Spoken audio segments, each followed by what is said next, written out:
In this research, I will be focusing on the pandemic going on right now, the COVID 19, and most importantly, focusing on its relationship to temperature. So, first of all, what is COVID 19?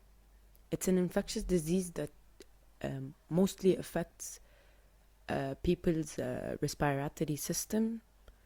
It spreads primarily through saliva and discharge from the noses of sick people when they sneeze or cough. And right now, there are no vaccines or treatments for it, but there are trials going on in order to find cures or vaccinations for it. One important aspect that scientists and medical researchers look at in order to analyze a virus going on is the causes of that virus.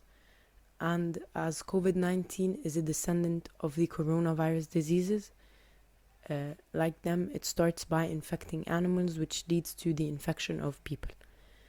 It is not confirmed yet that bat soup from China, which is a rumor that came out and people believed it, it's not confirmed yet that or soup of any kind is what started COVID 19, but it is known that it started from an animal of some kind.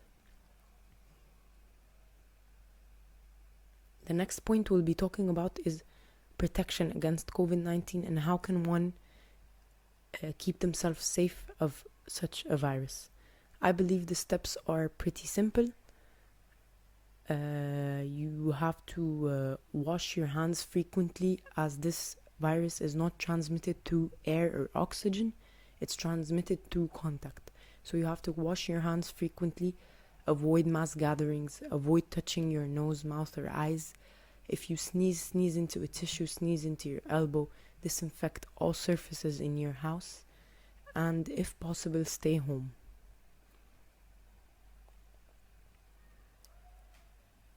An ongoing question right now is, why is COVID 19 increasing and why is it increasing so rapidly? Through my research, I found out that it's mostly spreading rapidly because it is easily transmitted among people. I believe that it's kind of a cycle. An infected person sneezes or coughs onto a surface, infecting that surface. Another person comes, touches the surface, and puts his hand on his nose, mouth, or eyes, infecting himself, and going around and infecting other surfaces that will, in fact, infect other people. I believe that also another reason for the increasing of it is the lack of data people have and the wrong data that people are getting from social media.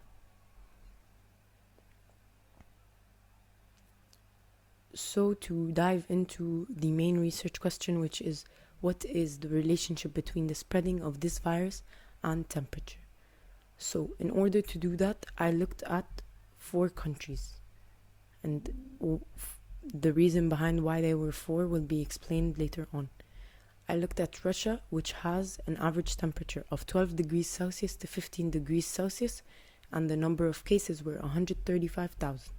While in Singapore, there's an average temperature of 28 degrees Celsius to 32 degrees Celsius and 18,205 cases.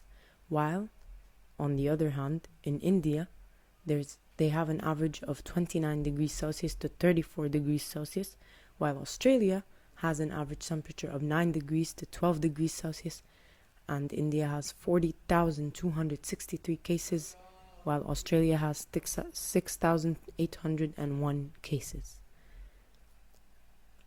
What does that show? What is the relationship? Looking at this graph, you can see the distinct or significant gap between Russia and Singapore and between India and Australia. This gap is the gap of cases. So if we look at this gap of cases in relation to the temperatures, through my research, I found out that experts and scientists have stated that there is no relationship between temperature and the spread of COVID-19, which is backed up by the research I did, which shows that 2 countries with cold weather, Russia and Australia, and 2 countries with hot weather, Singapore and India, The numbers of cases in Russia compared to Singapore showed that Russia is far higher and would make people think that weather is the cause. But in the case of Australia and India, India has a far higher number of cases than Australia, regardless of the significant difference in temperatures. Experts state that a rise in temperature would not necessarily help kill or prevent the virus, and if that was the case, places like Singapore, India, and other really hot regions would not even face the threat of this virus. This virus is spread through human contact and contact with infected surfaces. So in conclusion, the rise or fall in temperature does not affect the spread or has not been yet proven to impact the rate of spreading. Thank you. In this research, I will be focused